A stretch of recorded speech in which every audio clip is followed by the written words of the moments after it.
सर्वप्रथम सर्वांना श्री स्वामी समर्थ. स्वामी महाराजांच्या कृपेने तुमच्या सर्व चांगल्या इच्छा पूर्ण होत ही स्वामींचरणी प्रार्थना करते आणि आजच्या व्हिडिओला सुरुवात करते. उद्या दुर्गाष्टमी आलेली आहे. नवरात्रीतील दुर्गाष्टमी यावेळी मंगळवारी 30 सप्टेंबर 2025 मंगळवार दिवशी आलेली आहे. महिलांनो, सोन्यासारखा दिवस आहे. नवरात्री तुम्ही घट बसवले असेल किंवा नसेल, कलश भरलेला असेल किंवा नसेल, किंवा अखंड दिवा लावलेला असेल किंवा नसेल, पण उद्या या काही सेवा जर तुम्ही केल्या, कुलदेवीसाठी या काही गोष्टी जर आपण केल्या, संपूर्ण नवरात्रीचं फळ आपल्याला मिळणार आहे. जर असं उद्या लवकर उठा. तसं पण नवरात्री आहे, आपण सर्वच महिला लवकर उठत आहोत. माझे दादा लवकर उठून देवी आईची सेवा उपासना करत आहे. उद्या लवकर उठायचं आहे. चिमूटभर हळद टाकून सर्वांनी आंघोळ करा. अगदी दादांनी लहान लेकरांना सुद्धा हा उपाय करा. सोन्यासारखं आयुष्य घडणार आहे. सर्व सुखांची प्राप्ती होणार आहे. हळद, उद्या चिमूटभर हळद महिलांनो आवर्जून टाका. डोकं धुणार असाल तरी पण आंघोळीच्या पाण्यात हळद टाका. माझ्या दादांनी सुद्धा टाका. लहान लेकरं असतील, लेकरांच्या आंघोळीच्या पाण्यात सुद्धा चिमूटभर, अगदी चिमूटभर हळद टाकायची आहे. तुमच्या कुलस्वामिनीचं नामस्मरण करा आणि चिमूटभर हळद टाकायची आहे. खूप सुंदर सोन्यासारखा अनुभव येईल तुम्हाला. देवी आईची अखंड कृपा होईल. त्याचबरोबर आपल्या देवघरात देवांसमोर आपल्याला काही सेवा करायच्या आहे. अष्टमीच्या दिवशी देवी आईच्या सर्वात प्रभावी सेवा आपल्याला करायच्या असतात. महिलांनो, बऱ्याच घरांमध्ये सप्तमीला किंवा अष्टमीला फुलोरा चढवला जातो.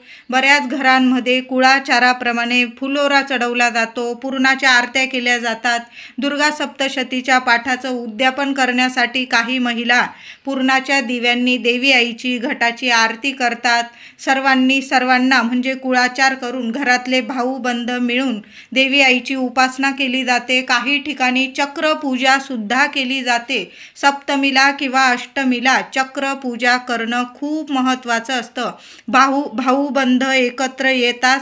ज्या त्या परंपरेनुसार त्यांच्या घरात चक्रपूजा केली जाते. खूप सुंदर सोन्यासारखी ही आरास असते देवी आईची. चक्रपूजा म्हणजे प्रत्येक दिव्याचं दर्शन, म्हणजे ज्या त्या कुळाचा जो चक्रपूजेचा म्हणजे कुळाचार असतो. सोन्यासारखा हा दिवस असतो. सुंदर म्हणजे अनुभव देणारी ही सेवा असते. या दिवशी अष्टमीला कन्यापूजन, देवी आईची ओटी, अशा साध्या सोप्या पद्धतीने आपण देवी आईचा कुळाचार करत असतो. नवरात्रीच्या अष्टमीला घरोघरी होम केले जातात. मंदिरांमध्ये होम केले जातात. मंडळांमध्ये होम केले जातात. 3.5 शक्तिपीठाच्या प्रत्येक मंदिरामध्ये अष्टमीच्या नवरात्रीच्या अष्टमीला होम हवन केलं जातं. बघा किती सुंदर. तुम्ही जर घरात होम करत असाल महिलांनो, दादांनो, तर त्या होमात सर्व होम वगैरे करून झाल्यानंतर एक उजव्या हातात नारळ घ्या. दोन्ही हातात नारळ पकडा. तुमच्या मनातील इच्छा बोला. तुम्हाला कोणी दुष्ट शक्ती त्रास देत असेल, काही बाधा, आरोग्य नीट नसेल, कुणी शत्रू त्रास देत असेल, किंवा घरात लक्ष्मी टिकत नसेल, कामात यश मिळत नसेल, शुभ कार्य घरात घडून येत नसेल, मनासारख्या गोष्टी घडत नसेल, तर प्रत्येकाने कुटुंबाकडून एक नारळ महिलांनी द्या, पुरुष दादांनी, काही हरकत नाही. होमात एक नारळ जरूर अर्पण करा. घरात होम करत असाल, घरात एक नारळ अर्पण केला, किंवा तुम्ही मंदिरांमध्ये जात असाल, मंदिरांमध्ये एक नारळ अर्पण करा. पण कुटुंबाकडून एक नारळ अष्टमीच्या दुर्गाष्टमीच्या होमात जरूर अर्पण करायचं आहे. 7 जन्मांचं दुःख दारिद्र्य नाश होईल आणि जी शत्रू पीडा असेल, बाधा पीडा असेल, नजर बाधा, आरोग्य नीट नसेल, सर्व समस्या मार्गी लागतील. प्रत्येक कामात तुम्हाला यश मिळेल. मुलांच्या मागे काही अडीअडचणी असतील, ग्रहदोष असतील, त्यामुळे सुद्धा काही वेळा ग्रहदोषामुळे सुद्धा काही वेळा खूप अडीअडचणी येतात. कामात यश मिळत नाही. मग सर्वांनी दुर्गाष्टमीला देवळात किंवा घरात होमात एक नारळ जरूर अर्पण करा. सोन्यासारखा अनुभव नाही आला तर मला बोला. एक नारळ घ्यायचा आहे, इच्छा बोला आणि दोन्ही हातांनी ते नारळ होमात अर्पण करायचं आहे.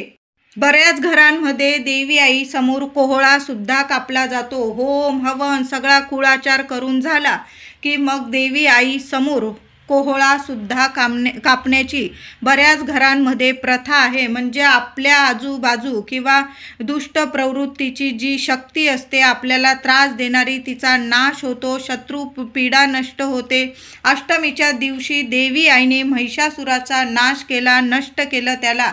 त्याला ठार मारलं म्हणून देवी आई समोर काही ठिकाणी बोकड कापला जातो, तर मांसाहार नाही आपल्या घरात करावा असं ज्यांना वाटतं ते लोक प्रथेनुसार त्यांच्या घरात कोहळा कापण्याची सुद्धा प्रथा आहे.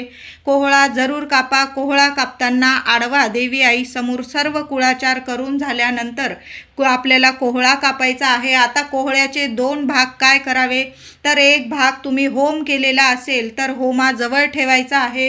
दुसरा भाग उचलून लगेच निघायचं आणि 4 रस्त्यावर ठेवून यायचं आहे. पुरुष दादांनी ही सेवा केली किंवा महिला सुद्धा करू शकतात. 4 रस्त्यावर तो अर्धा कोहळा ठेवताना मागे वळून बघू नका.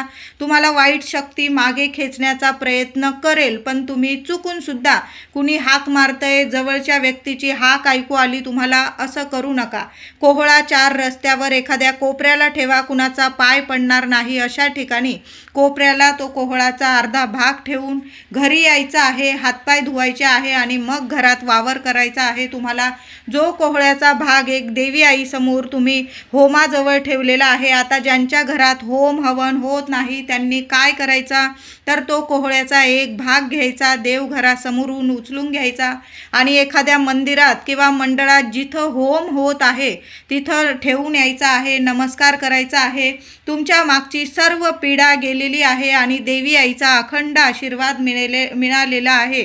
आता ज्यांना कोहळा कापायचा नाही, ज्यांच्याकडं प्रथाच नाही, तुम्हाला नाही कोहळा कापायचा, मग काय करायचं आहे, 1 नारळ अष्टमीच्या दिवशी होमात तर द्यायचंच, अर्पण तर करायचंच. पण महिलांनो, घट बसवलेले असो किंवा नसो, आता घटस्थापनेचा अष्टमीला प्रत्येकाने देवी आई समोर 1 नारळ फोडायचा आहे. माझ्या दादांनी 1 नारळ देवी आई समोर आधी इच्छा बोलून घ्या. तुमच्या मनातील इच्छा बोलायच्या आहे. समस्या असतील देवी आईला सांगा, आपली माऊली आहे, आपल्या सर्व इच्छा नक्कीच पूर्ण करते. आणि अष्टमीच्या दिवशी आपण 1 नारळ नक्की देवी आई समोर फोडायचा आहे. सगळ्यांनी घरातल्यांनी तो प्रसाद खायचा आहे. उद्या अष्टमीला महिलांनो, ओटी, देवी आईची ओटी घरातल्या घरात जरूर भरा. ओटी कशी भरावी, काय करावं नंतर ओटीचं, घरात भरलेल्या संपूर्ण माहितीचा व्हिडिओ आपल्या चॅनलवर आहे, नक्की जाऊन बघा. उद्या देवी आईची घरच्या घरी ओटी भरू शकता किंवा मंदिरात वगैरे जाऊन सुद्धा देवी आईची अष्टमीला ओटी जरूर भरा. आधी भरलेली असेल अतिशय उत्तम. 9 दिवस आहे, आईच्या सेवेसाठीच आहे. कधी पण नवरात्र उठण्याआधी म्हणजे घट उठण्याआधी देवी आई आपण टाक वगैरे ठेवलेला असेल ते हलवण्याआधी देवी आईची ओटी जरूर भरा. आधी भरलेली असेल अतिशय उत्तम, नसेल भरलेली उद्या अष्टमी आहे, नाही जमलं उद्या नवमीच्या दिवशी भरली महिलांनो, बुधवारी तरीही चालेल. दसऱ्याच्या आधी देवी आईची घट हलवण्याआधी देवी आईची साध्या सोप्या पद्धतीने साडी चोळीची भरा, खणा नारळाची भरा, पण यथाशक्ती मनापासून देवी आईची ओटी जरूर भरा. ओटी भरताना छातीशी ताट धरा, हृदयाजवळ महिलांनो, इच्छा बोला, देवी आईची ओटी भरा. तुम्ही खाली हात घरी येणार नाही. घरात जरी भरली ओटी, नंतर ते साहित्य तुम्ही स्वतः वापरा किंवा एखादी सवाष्ण स्त्री असेल तुमच्या घराजवळ वगैरे, तिला जरी दिलं किंवा ती ओटी सरळ एखाद्या मंदिरात ठेवून आला, मग दसऱ्याला जरी ठेवली तुम्ही ओटी, काही हरकत नाही. अशा साध्या सोप्या पद्धतीने देवी आईची ओटी जरूर भरायची आहे. त्याचबरोबर उद्या घटाजवळ देवघरात एक वस्तू देवी आईला अर्पण करायचे आहे. तुम्ही तांबूल जर येत असेल महिलांनो, कुठून तांबूल येत असेल तुम्हाला, तर तांबूल अर्पण करायचा आहे. देवी आईला तांबूल खूप प्रिय आहे. आता तांबूल येत नाही, गोड पानाचा विडा तयार करा साध्या सोप्या पद्धतीने आणि देवी आईच्या चरणी उद्या देवघरात घटाजवळ किंवा फोटो असेल, टाक असेल, देवी आईला तांबूल अर्पण करायचा आहे किंवा गोड पानाचा विडा तुम्ही बाहेरून विकत आणा किंवा तुम्ही घरी बनवा, पण उद्या गोड पानाचा विडा जरूर अर्पण करा. काही ठिकाणी तर 9 दिवस देवी आईला दसऱ्याच्या दिवशी सुद्धा गोड पानाचा विडा नैवेद्य दाखवल्यानंतर गोड पानाचा विडा चढवण्याची मोठी परंपरा असते. आपण नाही एवढं करू शकत, किमान अष्टमीला दुर्गाष्टमीला विड्याच्या पानांना खूप महत्त्व आहे। त्याचबरोबर 2 विड्याची पानं घ्यायची आहे महिलांनो, खूप सुंदर उपाय आहे। त्याबरोबर 21 लवंगा घ्यायच्या आहे। देवी आई समोर 2 विड्याची पानं ठेवायची आहे। 21 लवंगा उजव्या हातात घ्यायच्या आहे। 16 वेळा महालक्ष्मी अष्टकाचा पाठ बोलायचा आहे तुम्हाला। 1 वेळा श्री सूक्तम बोलायचा आहे तुम्हाला। या 2 सेवा करायच्या आहे। 99 मंत्राची 1 माळ घ्या, तुमची कुलस्वामिनी कुठलीही असू द्या। 99 मंत्राची ओम ऐं ह्रीं क्लीं चामुंडाय विच्चे, ओम ऐं ह्रीं क्लीं चामुंडाय विच्चे या मंत्राची 99 मंत्राची 1 माळ। 16 वेळा महालक्ष्मी अष्टक, लहान लेकरं आहे 8 वेळा महालक्ष्मी अष्टक बोला। 1 वेळा श्री सूक्तम। स्वामींची 1 माळ घेता आली तर या सेवा करून त्या लवंगा 21 लवंगा त्या 2 विड्याच्या पानांवर ठेवायच्या आहे तुम्हाला। राहू द्या तिथंच। दसऱ्याच्या दिवशी त्या लवंगा काढून घ्यायच्या आहे, एका लाल कपड्यात बांधून घ्यायच्या आहे। त्याबरोबर एखादं नाणं ठेवता आलं 1 रुपयाचं, लक्ष्मी नारायणांची तुमच्यावर कृपा होणार आहे। 1 नाणं ठेवा दसऱ्याच्या दिवशी, त्या लवंगांबरोबर लाल कपड्यात बांधून घ्या, तिजोरीत ठेवा, कपाटात ठेवा, तुम्ही जिथं पैसा ठेवतात, धन ठेवतात तिथं ठेवा। आता तिथं ठेवायचं नसेल, सरळ आपल्या मुख्य दारावर वरती आपण जिथं नारळ वगैरे आपल्या घराला रक्षा कवच म्हणून जो नारळ बांधलेला असतो तो त्या शेजारी जरी एखाद्या खिळ्याला टांगून दिल्या किंवा एखाद्या ठिकाणी तुम्ही बांधून दिल्या, त्या लवंगा वर्षभर तुमच्या घरात पैसा कधीच कमी पडणार नाही। अखंड लक्ष्मी टिकून राहील, कुलदेवीची कायम कृपा माया राहील, रक्षण कवच बनून राहील तुमच्या घराला, कुणाची नजर बाधा लागणार नाही। 1 रुपयाचं नाणं तुमच्या घरात पैसा खेचून आणेल आणि ज्या लवंगा आहे त्या कधीच कुठली काळी शक्ती तुमच्या घरात वावर करू देणार नाही।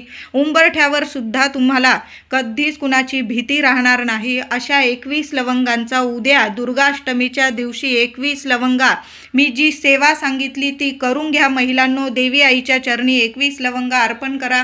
दसऱ्याच्या दिवशी देवांना आंघोळ घालताना, अभिषेक करताना आपण त्या लवंगा काढायच्या आणि प्रथम काम आपण तेच करायचं, लाल कपड्यात बांधून घ्या 1 रुपयासह आणि बांधून द्यायचे आहे। खूप सुंदर अनुभव येईल। सेवा चुकवू नका महिलांनो। नाही अनुभव आला तर मला बोला तुम्ही।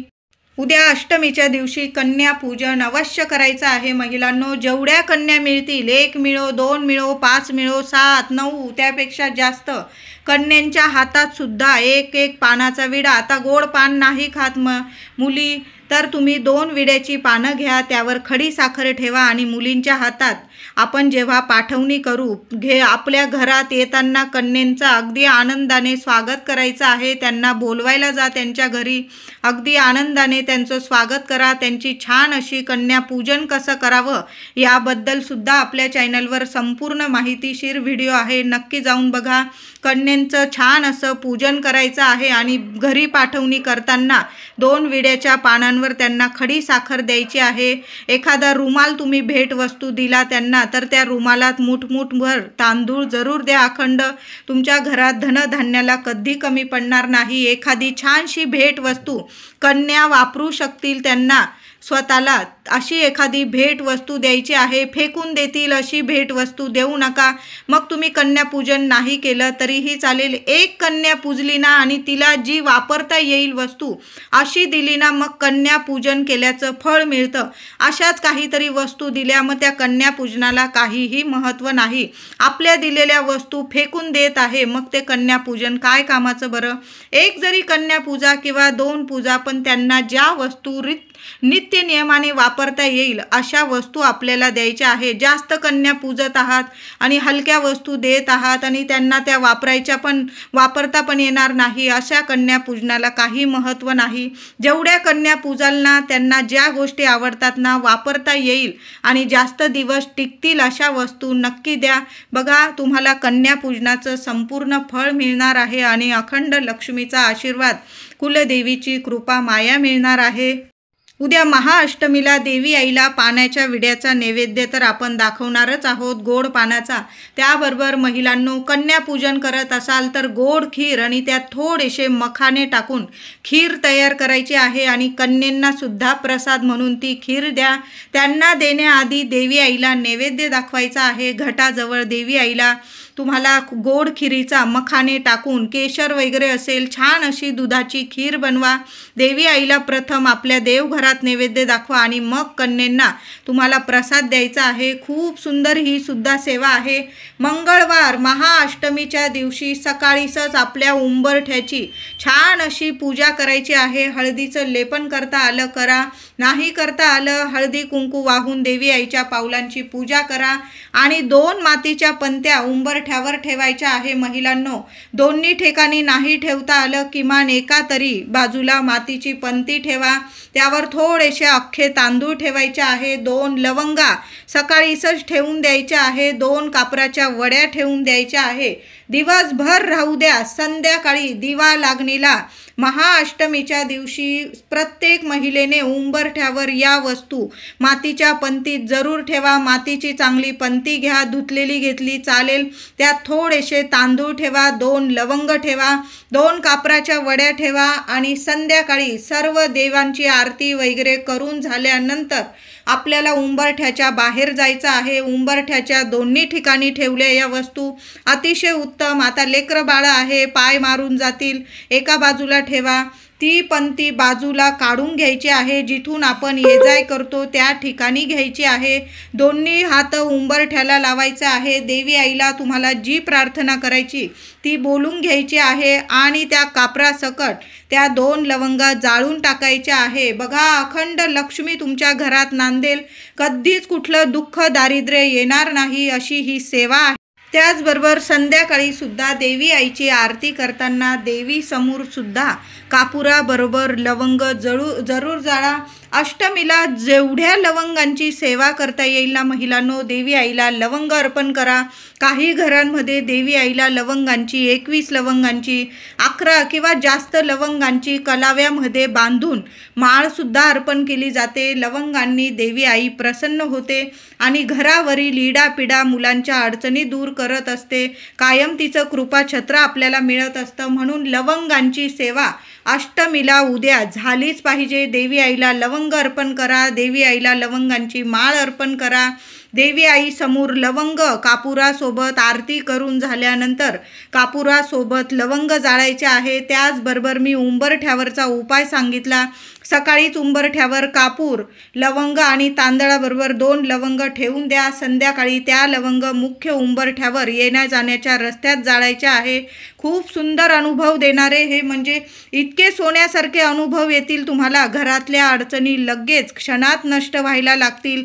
कामं मार्गी लागतील. कुठल्या ना कुठल्या मार्गाने तुमची कामं व्हायला लागतील. सुंदर अनुभव देणारे हे अखंड दिवा वेगळा आणि आपण जो नित्य नियमाने देवघरात दिवा लावतो त्या दिव्यात सुद्धा तुम्हाला 2 लवंग, 1 कापराची वडी आणि चिमूटभर हळद टाकायची आहे. सोन्यासारखे अनुभव येतील तुम्हाला. म्हणून दुर्गाष्टमीला देवघरातील दिव्यात या 2-3 वस्तू आवर्जून टाका.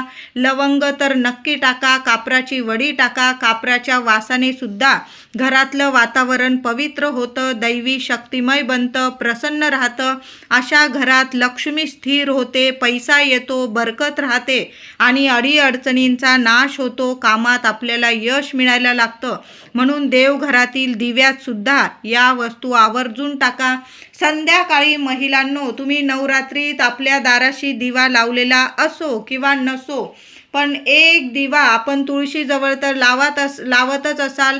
नसल लावत तर उद्या अष्टमीला तुळशीजवळ सुद्धा तुपाचा दिवा लावा.